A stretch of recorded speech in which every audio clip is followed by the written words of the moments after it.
It's that time of year again. Roblox is once again hosting the Innovation Awards to decide the best games of 2025 in their respective categories, and today we'll be seeing if this event is cooked or not. Subscribe to become OP.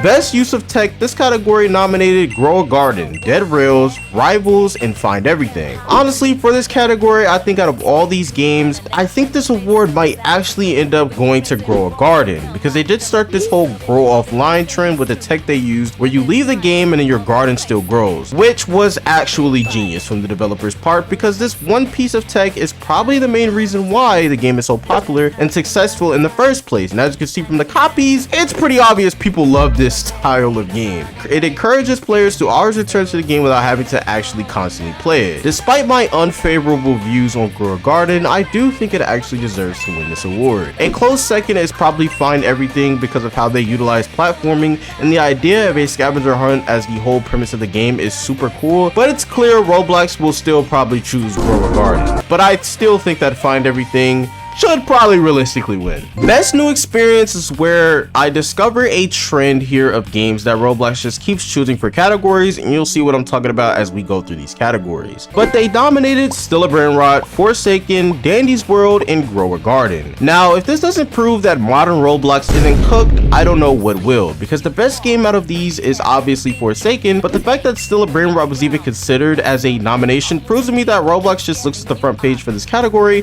and says, hey, what's the most popular game on the front page, and they just go off numbers because this category is pitiful. You're telling me there was no other better games that could have fit here this year? That is simply insanity. Dandy's World, if this was a competition for the weirdest community, maybe it'll win something, but not best new experience. Best strategy experience, I see Forsaken, so that's an immediate failure on Roblox's part. It's like Roblox doesn't understand the difference between games that use strategy and strategy games as a genre, because Forsaken, Dead Rails, and Expedition Antarctica are all not strategy games. I think the only game here that could be considered a strategy game is Conquer the World, so it realistically should be the only one that wins here. Best adventure experience, I don't see Arcane Odyssey, so we're just gonna skip this one. Nothing to see here. Best audio and voice, Pressure is here, so I don't really have to even state the other games. Pressure easily will win because the way they use audio to convey a sense of fear and urgency is brilliant in this game, and the main reason why I avoid playing this game is because it freaks me out how good the audio is and how good the ambiance is, and because I'm low-key a wuss when it comes to actually scary horror games.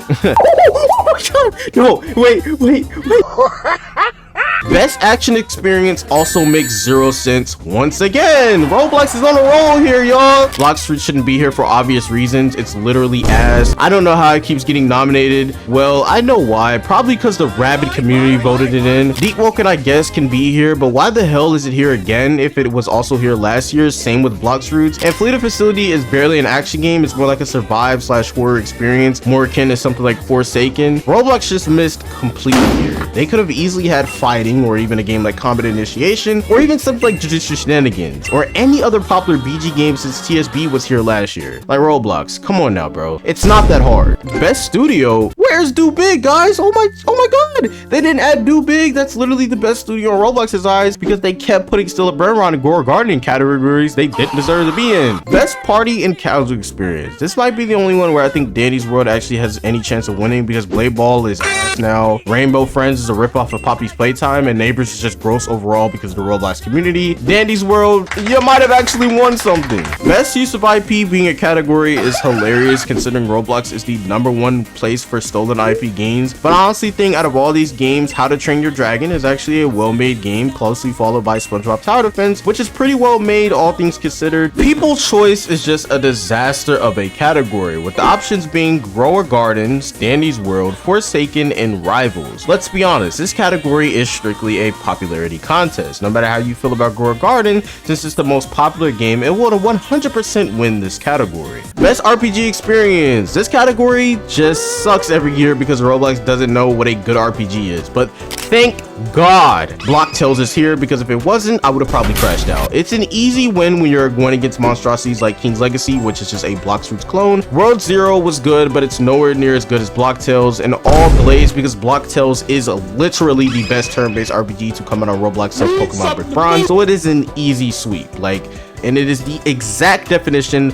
of innovation in the RPG genre on Roblox. Now, best horror experience, Roblox once again has failed to add the best horror game on Roblox, Pressure. Instead, they included 99 Nights in the Forest, Forsaken, Dandy's World, and for some reason, Guts and Black Powder, which definitely isn't a horror game. Sure, its setting is post-apocalyptic, but it is not a horror game at all. Like, who at Roblox is drunk or smoking something, bro? Because I need it now, bro. What the hell are y'all doing over there? Like, it could have easily been replaced by Pressure, or even I would have put Doors here. Literally any other horror game. Why Guts and Black Powder? Guts and Black Powder does deserve to win something, but come on now, you guys set this game up. It is not a horror game. None of these games that are here are also scary in the slightest, so I really have to wonder what Roblox was thinking here. Best shooter experience, I think Roblox just repeats the same games every time they do best shooters on Roblox, to be honest, so I'll list them anyway. Arsenal, Rivals, Phantom Forces.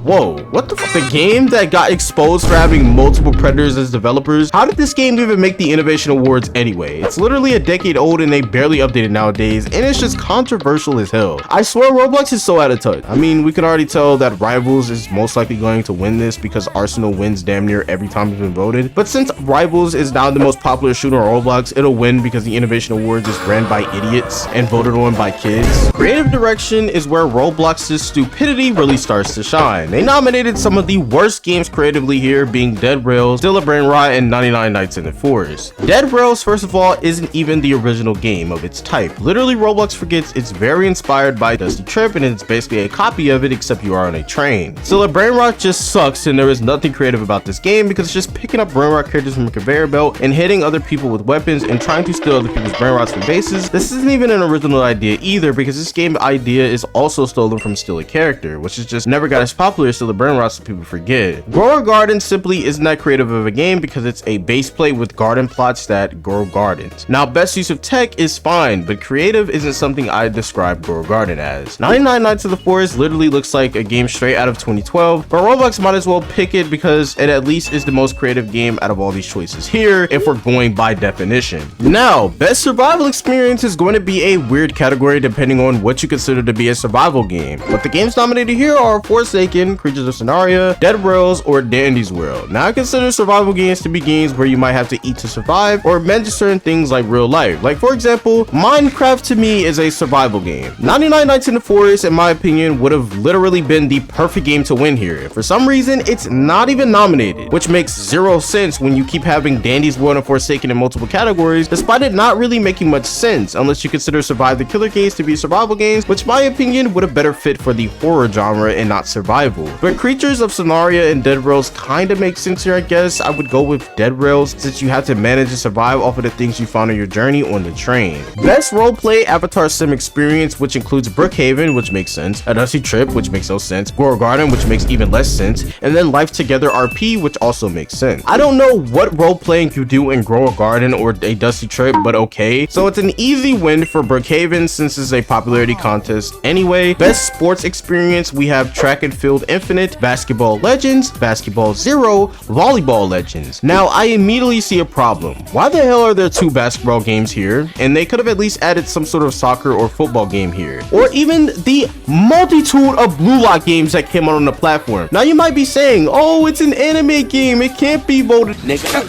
Well, why was TSB in the last Innovation Awards? Yeah, it makes no sense, right? Literally, Roblox, just think, please just think. Out of all these games, I think honestly it should be Track and Field Infinite, because Basketball Zero and Volleyball Legends are that same like Krolo style gambling, pay to win style sports games, which I really do not like. Best racing experience has Driving Empire, Drive World, Midnight Racing Tokyo, and Vehicle Legends. I don't really play racing games on Roblox because most of them are ads, but I think Midnight Racing Tokyo takes the cake because I love the Tokyo drift scene of cars, so I'm biased towards it. We're just gonna skip best collaboration. Who cares about any of these? Seriously, I guess if I really were to pick anything, it'd be whatever this Piggy event was for nostalgia, because I used to play Piggy years ago. Best puzzle experience, which included Regretivator again, Teamwork Puzzles, Jigsaw Puzzles, and Pig 64.